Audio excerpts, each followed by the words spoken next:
Go. Is someone calling our folks here? Is Miss Lee? Well, you gotta be. Welcome to the Subcommittee Markup for FY 2024 Labor, Health, and Human Services, Education, and Related Agencies Appropriation Bill. Good morning, everyone, ladies and gentlemen, colleagues. Welcome to this subcommittee. This morning, we will consider a bill funding these agencies for FY 2024. I'm honored to serve as chair of this subcommittee and provide support for important programs that touch lives of literally every American. I don't pretend this is a perfect bill. No bill in Congress is ever a perfect bill. But we live in difficult times. Our nation remains mired in high inflation, which has been made worse by the massive infusion of government spending, both during and immediately after the COVID pandemic. As it has been said numerous times, inflation is a tax on every single American. Moreover, it is a tax borne disproportionately on the low income. We cannot continue to make our constituents pay for our reckless D.C. Beltway spending. At some point, we must stop out-of-control spending, this spree that we've seen and that we have experienced in this nation. This bill represents a clear first step toward returning to fiscal responsibility while ensuring that funding for critical and high-priority functions are maintained. Yes, the bill before us today reflects the challenges in achieving deficit reduction solely through reductions in discretionary spending. A $60 billion cut to social spending programs in this bill requires careful scrutiny and priority setting. Overall, there are over 50 programs that are proposed for reductions and then another 60 programs for elimination. Most of them are unauthorized and have expired or have unexpired authorizations. Title I grants to states are cut by nearly 80% or more than $14 billion, while Title I grants do support school districts everywhere, including rural schools and districts like my own. These funds disproportionately support big city public schools, the same public schools that fail to educate the most vulnerable children entrusted to them by closing their doors for almost 2 years. It is estimated over $31 billion in unspent funding still remains available from funds provided during the pandemic to those schools. Until this funding is drawn down and it is used responsibly, the committee cannot continue to make further investment in these failing schools. At the same time, the bill puts a priority on biodefense, programs that support rural America, targeted education programs, including those for children with special needs, and congressional oversight responsibilities. The bill also maintains support for Pell Grants and language to ensure borrowers can quickly resume payments of their student loans following the recent Supreme Court decision. Other programs for certain vulnerable populations, such as Americans with disabilities, older Americans, and foster children, are maintained at current levels. Child care block grants, which provide vouchers for families to choose the child care setting of their choice, are maintained at $8 billion. In response to the executive branch overreach of this administration, this bill prohibits funding for programs focused solely on diversity, equity, and inclusion, and it eliminates funding for Planned Parenthood and other controversial grantees.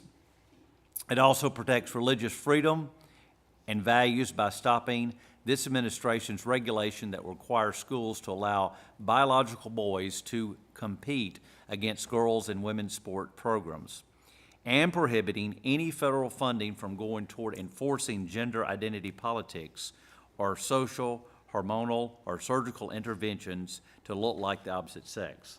The bill prohibits funding for controversial ideologies like critical race theory. These radical views do not belong in public schools. Schools should be teaching our children how to think, not what to think. The bill maintains the longstanding Hyde Amendment to ensure that the taxpayer funds are not used for abortion on demand, and no one is forced to participate in an abortion or refer for one under federal programs. The bill also makes sure that taxpayers' funds are not used to circumvent state laws restricting access to abortion, and ensures that federal research funds are not used on human fetal tissue obtained from an elective abortion. The bill also includes provisions preventing this administration from moving forward with job-killing regulations relating to independent contractors, joint employer status, and federally forced wage rates for agricultural workers. Furthermore, the administration's regulatory agency is stifling small businesses, which should be incubators for innovation instead. To protect against future man-made pandemics, the bill prohibits any funding from going to EcoHealth Alliance, the Wuhan Institute for Virology, or any lab located in Russia or China. The bill also prohibits funding from being used for any gain-of-function research, as was being done on the bat coronavirus prior to the COVID pandemic, and it prohibits enforcement of CMS COVID vaccine mandates on healthcare workers. In closing, of course, in addition to thanking everyone on this committee and certainly Chairwoman Granger, I want to thank my fellow subcommittee members and their staff on both sides of the aisle for the hard work, their input over the last several months as we have crafted this bill. And of course, a special thanks to the Labor, Health, and Human Services Subcommittee staff on both sides of the aisle who have done an exceptional job in putting together the bill before us. And certainly, we appreciate all their hard work. And so thank you for all the staff on both sides for all your hard work. And like I said, we know that we could not be here and we could not move forward without all of your hard work. So please know that that does not go unnoticed. I know there will be many disagreements in this room about the direction that this bill is taking. Both spending proposals and also on policy matters. I understand that. But I hope those watching today will remember that although we may disagree on the specific ways to achieve policy goals, we are all Americans and we all want the best for our country and for our people, and I think that's what we must at the end of the day keep in mind. I now yield to my colleague and my friend, the gentlelady from Connecticut, our ranking member, not only for this subcommittee but also for the full committee, for her opening statements. So, Ranking Member Dora, you're recognized. Thank you so much, Chairman Adderholt, and many, many thanks for your cordiality as the bill was drafted. I congratulate you on the first markup as chair of Labor HHS and the subcommittee, and so grateful for the conversations that we've had, and look forward to working with you as we try to work to have a better bill, okay? Let me just start with that, Mr. Chair. I would also like to say a thank you to the minority staff, Stephen Stegleiter, Philip Tizzani, Laurie Mignon, Jackie Kilroy. Thank you for all of your hard work. The majority staff, led by Susan Ross, Catherine Salmon, James Redstone, Emily Goff, and Laura Stagno. Thank you. I know it's repetitive when I say this, but you do keep our names on the door, and we're grateful for that. This subcommittee's bill is the largest domestic appropriations bill, and for a good reason. The programs funded in labor, health, and human services and education ensure that our workforce is strong, that our families are healthy and safe, and our children's future is secure. Indeed, by working together through this process in the last Congress, we proudly supported middle-class and working families, helped lift up vulnerable Americans, and prepared our nation for future crises, which makes it all the more disappointing to see where we have ended up in this year's process. The majority's 2024 Labor, Health, and Human Services and Education bill and its 28% cut of $64 billion brings us back to funding to a level unseen since 2008.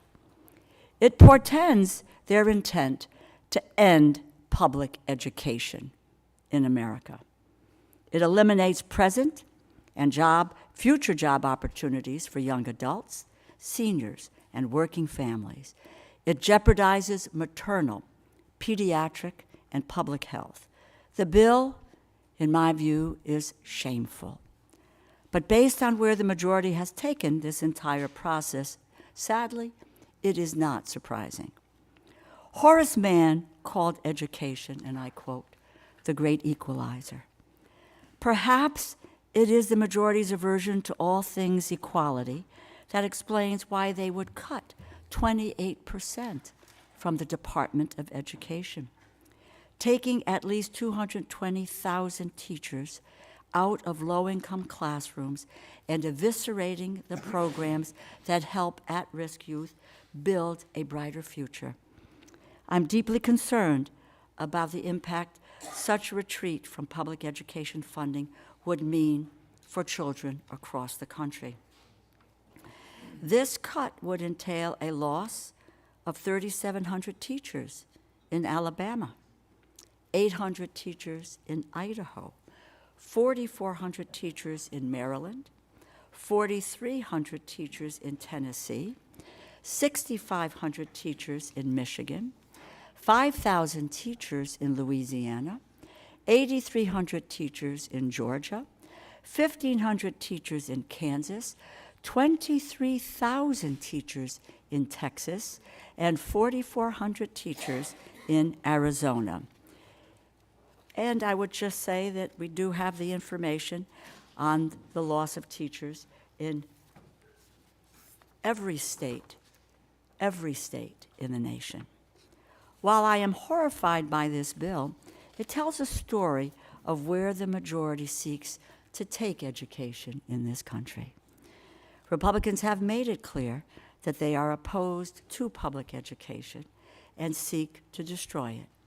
Quality education will no longer be accessible to tomorrow's middle class, but only to the purview of the rich.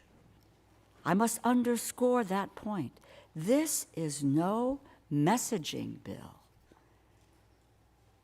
This is their view of America. I am taking Republicans at their word, as should all of the American people, that this is your agenda. This is what you want to do. When 161 Republicans voted earlier this year to eliminate all federal funding for elementary and secondary education in the Massey Amendment to H.R. 5. That was just the beginning. There are some appropriators in the majority who have demonstrated that they seek to eliminate the Department of Education in its entirety, and they wear that badge proudly, as demonstrated by the hearings with Secretary Cardona. And they all take their marching orders from the most extreme ideologues in their party. It was last month that former Secretary Betsy DeVos, she penned an op-ed calling to eliminate the Department of Education. The Heritage Foundation's budget blueprint includes a proposal to eliminate the Department of Education. And the former director of the OMB, Director Russ Vought, wants massive funding reductions to, quote, thwart a public education system he views as, quote, an existential threat to the American Republic, end quote. It's also my understanding that Mr. Vought has been very, very much present with the majority on providing them with assistance on putting their budget efforts together. So his influence is rife throughout the appropriations process. We are witnessing a widespread attack on public education that should shock every American family. If left to their own devices, Republicans would gleefully take public education to the graveyard. a place where 90% of our children receive their education. English language acquisition funding to help 5 million English learners nationwide is eliminated, disadvantaging and discriminating against students who primarily speak another language, and restraining their future ability to compete and succeed in America. And I've been around here long enough to recall the commentary about if people come here, speak a foreign language, they should very quickly learn English. But let's deprive them of every opportunity to learn English. Supporting effective instruction state grants, which provide professional development opportunities for educators, completely gone. Federal work study is no more for the 660,000 students who need it to help finance a post-secondary education. Their folks can't afford it, so they do work study in order to help pay their way through school to get an education. It limits their potential earnings and their future success in the job market. Nearly $1 billion is cut from the supplemental education opportunity grants, would eliminate need-based financial aid for 1.7 million students nationwide. Promised neighborhoods, social and emotional learning grants, magnet schools are all completely erased as well. And the programs that are not completely abolished in this bill are funded so poorly as to make them not operative. A $14.7 billion cut from Title I, the very foundation of public education in America. It's patently unthinkable and would remove hundreds of thousands of teachers from classrooms, directly harming children in every single one of our districts. Last year, as chair, I held a hearing on the nation's teacher shortage in this subcommittee. We listened to teachers, experts, and the American people, and we responded with investments in programs like teacher quality partnerships and the Hawkins Centers of Excellence. The majority wants to reverse all of this progress and renege on the promises made to the American people. I think we all agree that we have a crisis in our nation's classrooms, but rather than address the teacher shortage and fully fund our children's future, our nation's future, the majority solution is to abolish the public classroom altogether. And if you cannot afford a private education for your children, well, too bad. This is the Every Child Left Behind Act.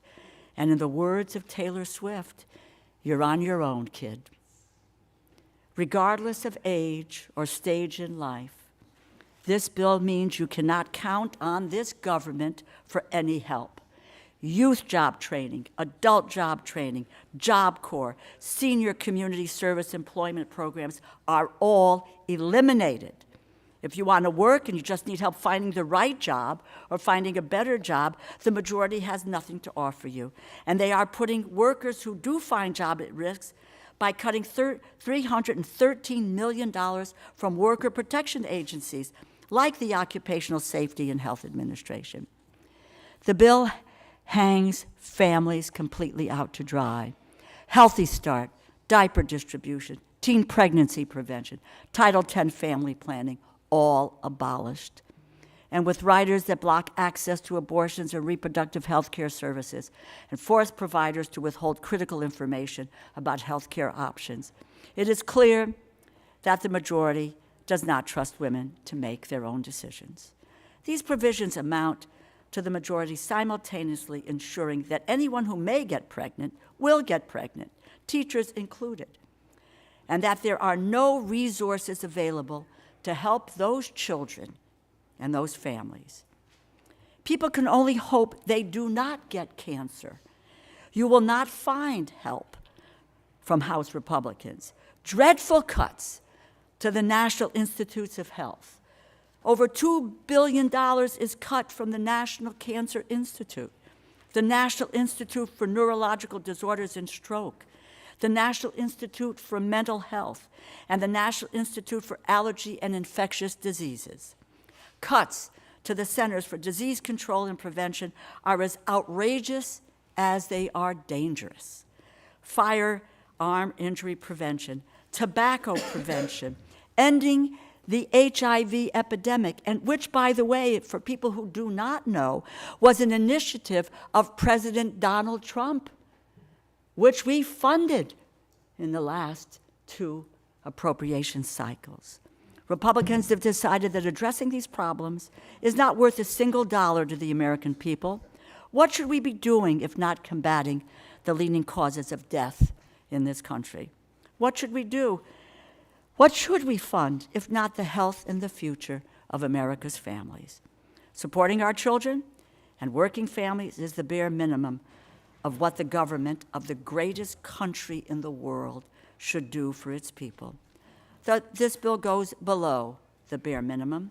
This bill steals from our children's future, from our families' health, and from Americans' livelihoods. It abandons young adults, stifles biomedical innovation, surrenders to current and future public health crises, and hurts women with poison pill riders on abortion. For these reasons, I must vote against this bill, and I urge my colleagues to do the same. Thank you, and I yield back. Thank you, Ranking Member DeLauro. Are there any other members who would like to make any opening remarks? Ms. Lee. Well, thank you, Mr. Chairman, and I want to thank our ranking member and associate myself with all of her remarks. The harm that this bill does, and it's very dangerous, it would inflict upon our children, families, and communities. It's quite immoral and it's abhorrent. This bill really should not pass out of this committee. Our job is to represent the needs of our constituents and our communities, yet this draconian bill eliminates 61 programs which people rely on. It cuts funding for life-saving health care. It cuts funding for public health research on gun violence prevention and the community and youth violence prevention programs when we are facing a growing gun violence crisis. The bill includes an 80% cut, 80%, to Title I education grants. These are for schools in which children from low-income families, mind you, poor families, make up at least 40% of enrollment. This is wrong. That means that this bill would lead to the layoff of 220,000 teachers. Millions of children would lose their teachers. In higher ed, the bill eliminates the federal work study, makes drastic cuts to the Student Aid Administration, and makes cuts to HBCUs, TCUs, and MSI research and development infrastructure grants. It's mind-boggling to try to understand what type of a nation we are trying to build and protect just in terms of our own people. This bill inflicts cruel, yes, and unusual punishment upon low-income and poor people and people of color. We cannot allow the Republicans' dismissal of the desperate needs of our children and families. Due to the federal commitment to combating HIV over the last 40 years, we now have the tools to end the HIV epidemic, yes, by 2030.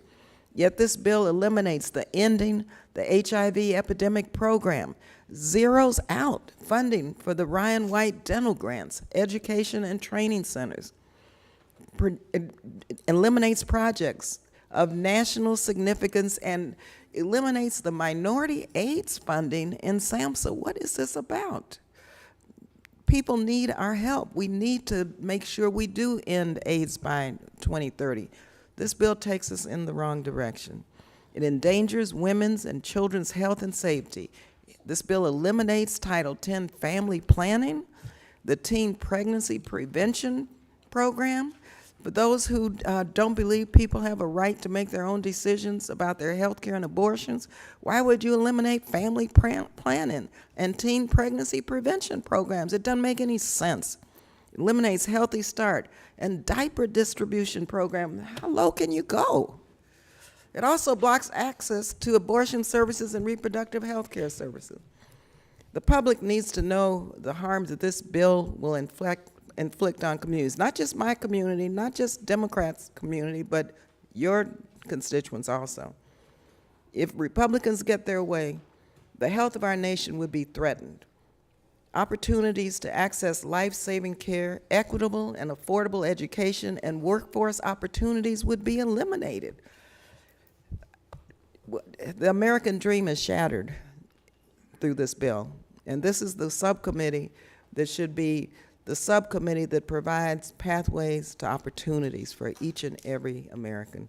I strongly oppose this bill and urge my colleagues to see the truth of it and its impact if passed into law. I yield back and thank you, Madam Chair. Thank you, Ms. Lee. I now recognize Mr. Simpson for a purpose of making a motion. Mr. Chairman, before you do that. Yeah, sure, yes, sir.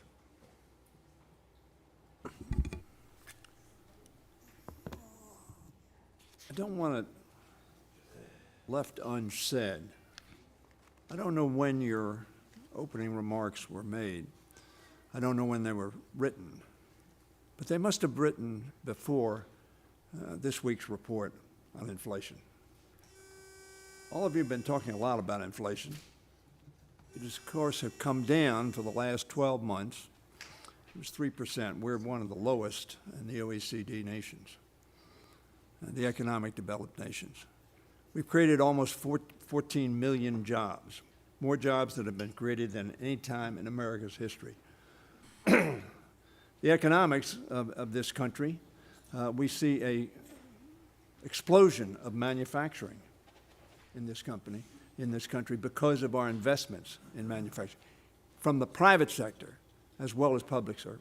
We have 35,000 infrastructure projects underway in this country, which are spurring that growth in jobs and spurring those growth in manufacturing.